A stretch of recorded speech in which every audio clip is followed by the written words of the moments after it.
I crossed the bridge at midnight, thinking I was alone. But every echo of my footsteps told me someone was walking right beside me. The bridge rose before me like a monument to something forgotten, a stretch of steel and concrete carved against the night sky. Fog rolled in thick sheets, clinging to the suspension cables and swallowing the far end of the span until it seemed endless.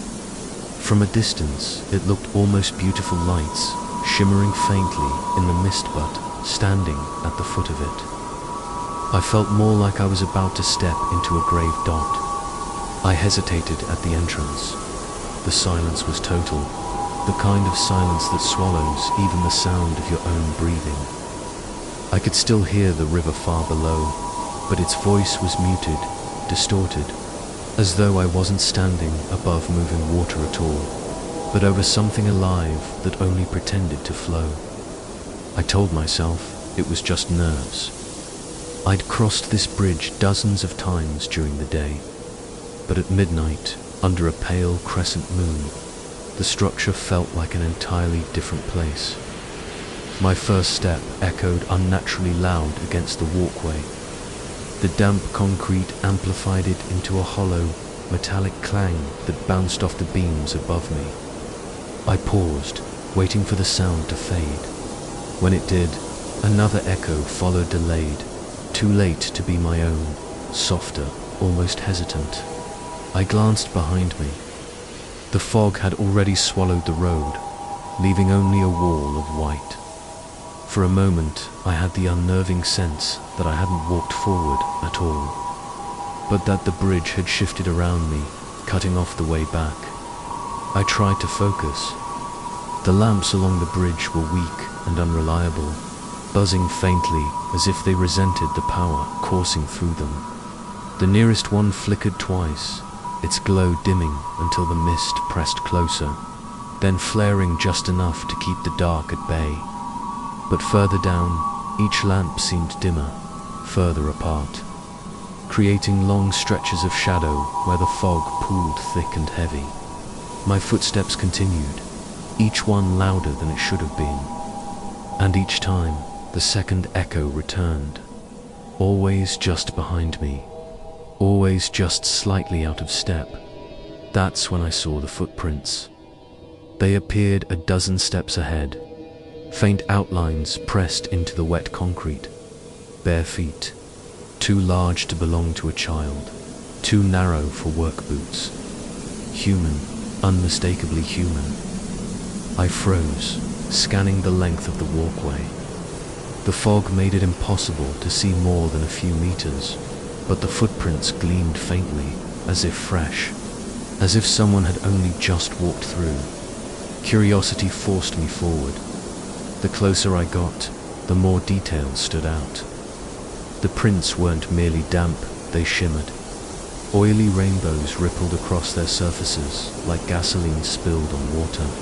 They were sharper than any normal footprint should be, edges etched into the ground as if burned there.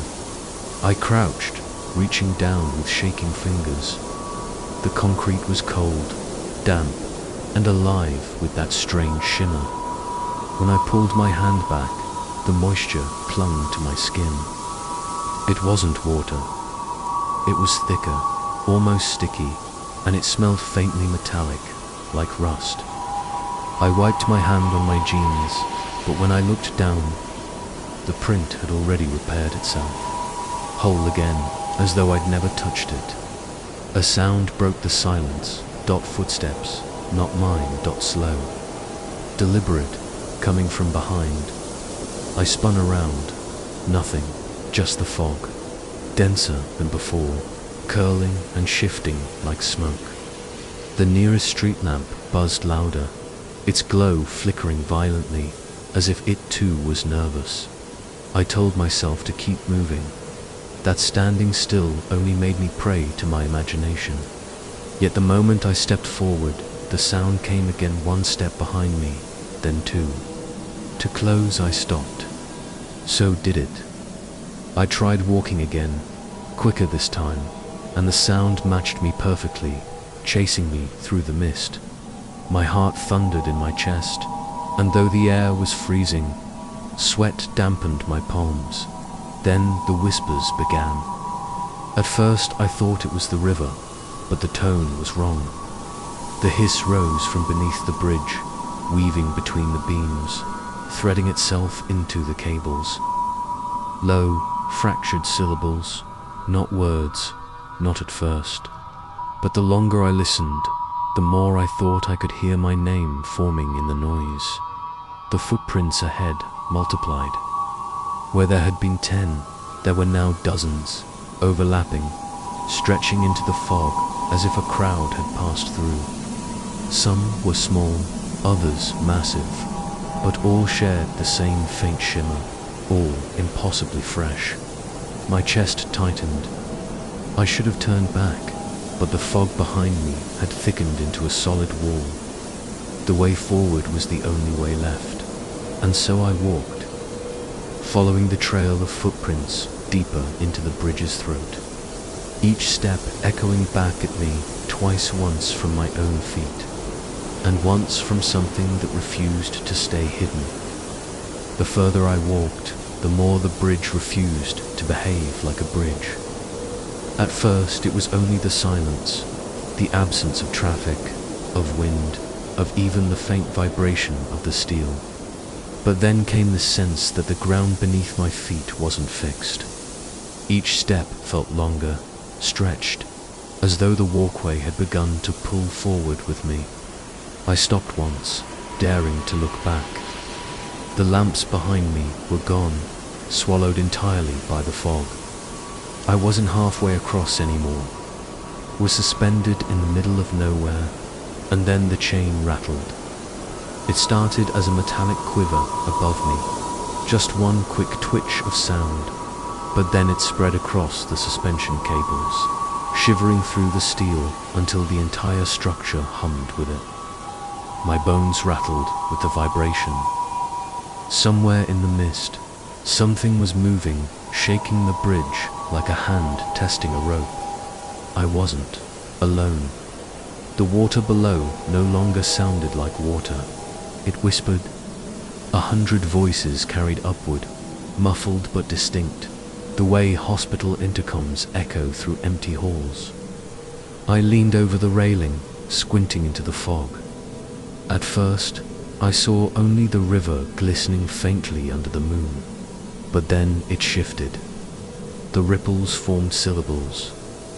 My name spilled upward in liquid consonants. Jump. The word crashed against the beams, threading itself through the chain rattle, until I couldn't tell whether the water or the steel was speaking. That's when I noticed the footprints ahead had ended. They led straight to the railing. The last set were deeper than the rest, pressed into the damp concrete as if the person had stood there for a long, heavy moment. Beyond them, nothing, just the slick steel rail beaded with moisture, vibrating faintly as though touched only seconds ago. Hanging from one of the bars was a piece of rope. It swung slightly, catching the glow of the nearest lamp.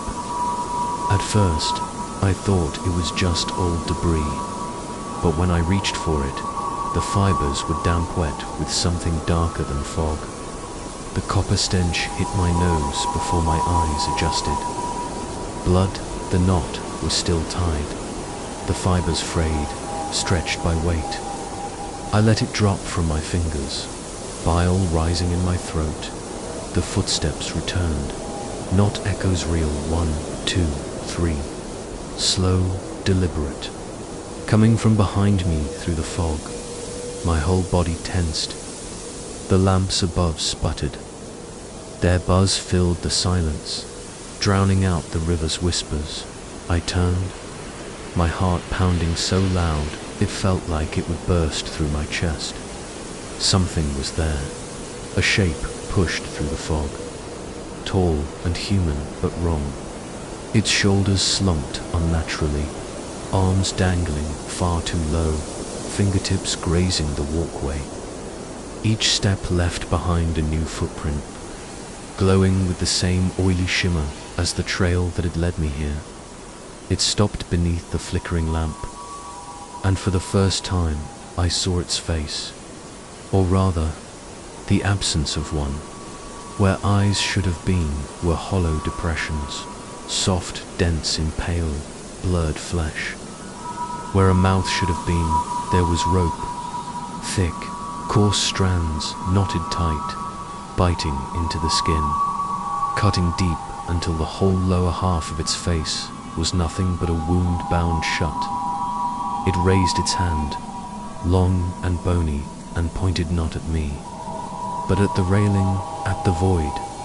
The lamp above stuttered violently, plunging the figure in and out of shadow. Each flicker made it seem closer. First 5 steps away, then 3, then 1. The voices from below rose in a tide. No longer a whisper, but a chorus. My name stretched out, syllables bending, twisting, becoming something less human each time. Jump. I stumbled back, my heel landing in one of the glowing footprints. It pulsed under my weight, spreading light up through the sole of my shoe. The burn was immediate, a searing heat that raced up my leg. The figure tilted its head, rope mouth straining, as if smiling beneath its bindings. And then the word came again, sharper, clearer than ever, jump. The faceless figure did not move closer.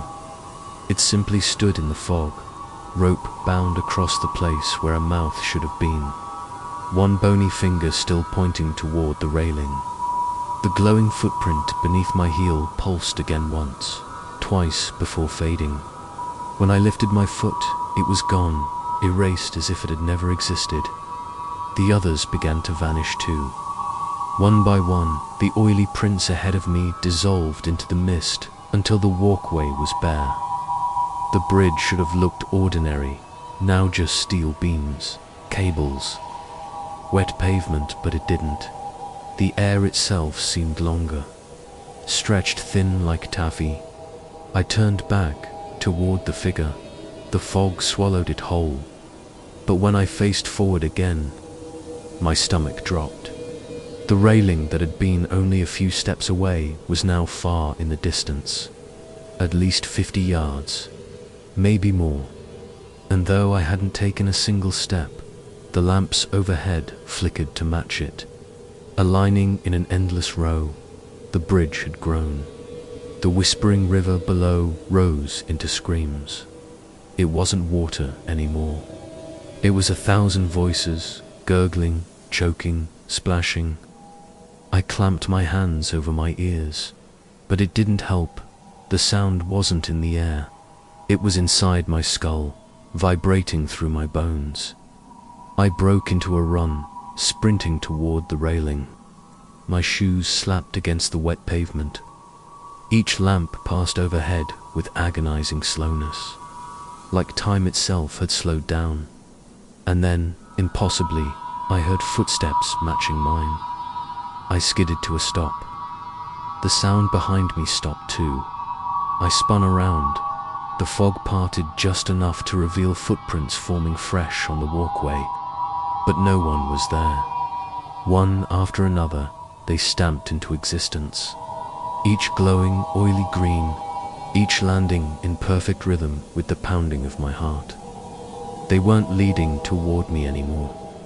They were circling me. The screams below warped again, louder, clearer. They were words, now my words. Snatches of conversations I had long forgotten, replayed through the air like broken recordings. Every lie I had ever told, every secret I had ever whispered. The bridge knew them all. My knees buckled. I pressed my palms flat to the wet steel rail beside me just to stay upright. The cold bit into my skin. And then I saw it half hidden in the fog on the far side of the bridge. Another figure, this one was smaller, hunched, its head cocked at a sharp, unnatural angle. It was rocking slightly, like a puppet dangling on strings, and in its hands it clutched something long and frayed another rope. It lifted the rope high, then let it swing forward. The end unfurled, dropping low, revealing what dangled from the knot, not empty this time, a tooth. Yellow, cracked, still bleeding from the root. The figure raised the rope higher. The screams below synchronized, morphing into one collective chant, J-U-M-P. And in that instant, the lamps overhead all went out at once. The bridge disappeared. Only the chanting, the rope, and the void remained. The lamps were gone. The fog was gone. The bridge itself gone. I was suspended in blackness, as if the world had been erased around me, and yet the ground beneath my feet still hummed, vibrating faintly with each breath I took. When I looked down, I realized why. The walkway hadn't disappeared, had multiplied. Dozens of bridges stretched out in every direction, crisscrossing the void like spiderwebs. Some ran parallel, others split off diagonally, suspended by cables that anchored themselves to nothing at all. And on each one, figures stood, all faceless, all bound. Each of them held ropes, dozens of ropes, dangling into the void. From every rope swung something different, objects small and intimate. A locket, a shoe, a photograph. But some ropes carried worse. A shriveled hand, a cracked skull, a torso bent at impossible angles. The chanting shook the air. Jump. The bridge beneath me lurched violently, tilting sideways. I stumbled, clawing at the slick steel railing. Except it wasn't steel anymore. It pulsed. The rail throbbed beneath my grip like flesh, veins bulging under translucent skin. I pulled my hands back, choking down bile. The ground opened. The concrete walkway cracked lengthwise, splitting into jagged slabs. From the seam rose a pair of enormous hands, skeletal, dripping with black water, each finger tipped with rope instead of bone. They curled upward, reaching toward me, pulling themselves from the abyss. The faceless figure reappeared on the far end of the span, the rope still knotted over its mouth. But now its hollow eye sockets burned faintly with pale light. It raised its hand again, pointing not at the railing this time, but directly at me. The other figures on the web bridges followed suit. A forest of hands, all bony, all accusing, all directing me toward the void. The chanting fractured into screams. Some voices begged, some threatened. Others simply wailed. Together they became unbearable. I staggered backward, only to slam into something solid. I spun around, the mirror there. In the middle of the bridge stood a tall pane of glass mounted in an iron frame. My reflection stared back, but it wasn't mine. Its mouth wasn't bound. Its grin was wide, unnatural, rope fibers dangling from its teeth as if it had chewed them loose. Its eyes burned white. The reflection leaned forward. Its voice cut through the storm of screams with surgical precision. You already jumped. The walkway heaved violently. My knees buckled. The ropes above swayed like pendulums, their grisly ornaments spinning. The skeletal hands beneath the bridge clawed higher, wrapping their ropes around the supports. The mirror cracked. Light bled from the fracture lines, spilling across the steel until the bridge itself began to glow. Each slab of concrete etched with symbols I had never seen but somehow understood. They weren't words, they were records, tally marks.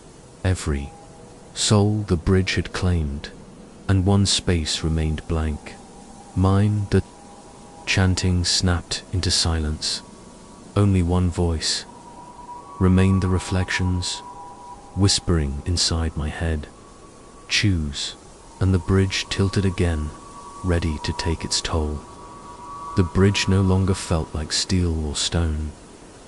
Every vibration beneath my shoes throbbed like a heartbeat. Every creak of the cables stretched like lungs straining to breathe.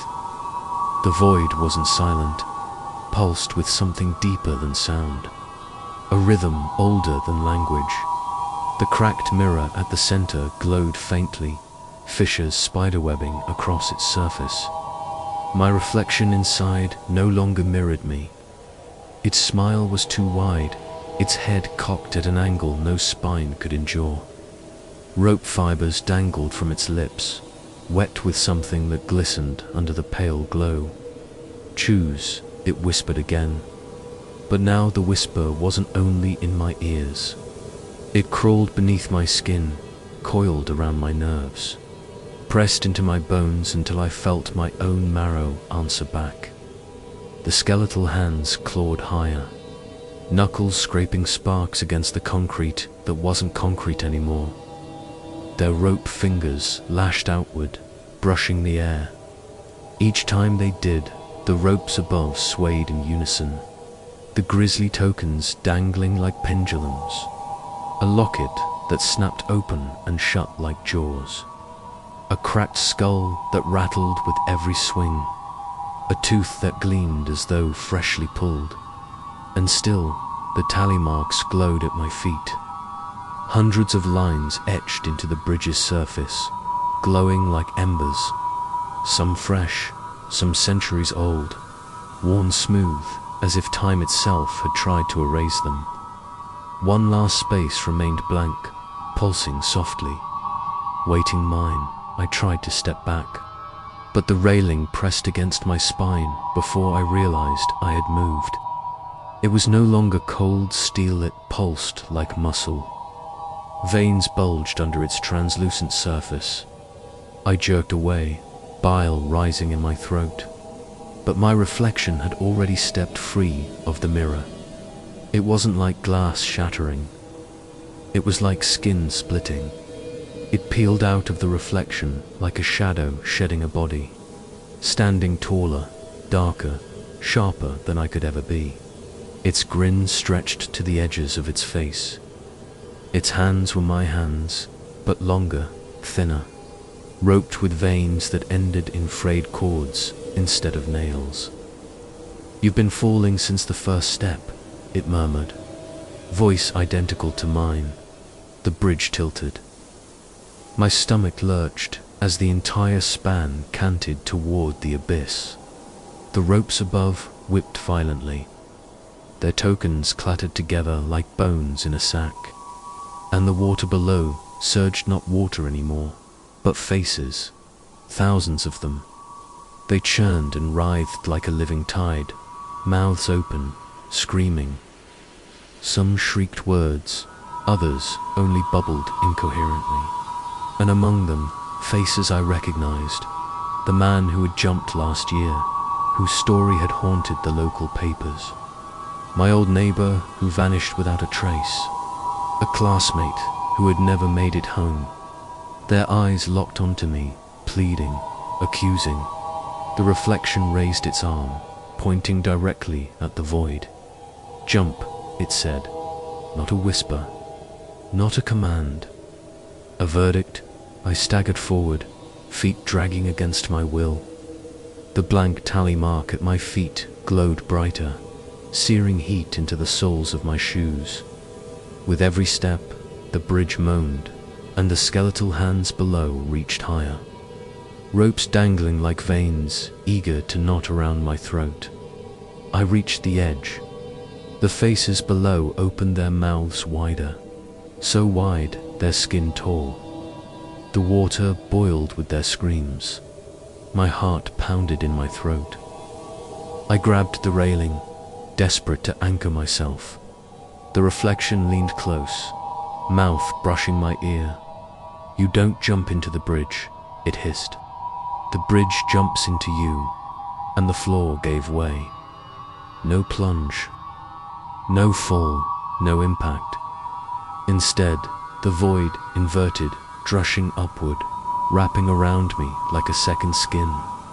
My lungs burned as I inhaled screams instead of air. My veins throbbed with water that wasn't water, but memory, sorrow, death. The rope tightened around my throat, not from above, but from within. A cord of shadow burst from my chest, wrapping upward, knotting behind my teeth until I gagged. I clawed at it, but my fingers sank into my own skin like wet clay. When the pressure finally broke, I screamed, but the sound wasn't mine. It belonged to the faces below. I looked down at my hands, no longer flesh, rope knotted. Frayed rope. The tally mark beneath my feet carved itself into the bridge with a hiss of steam.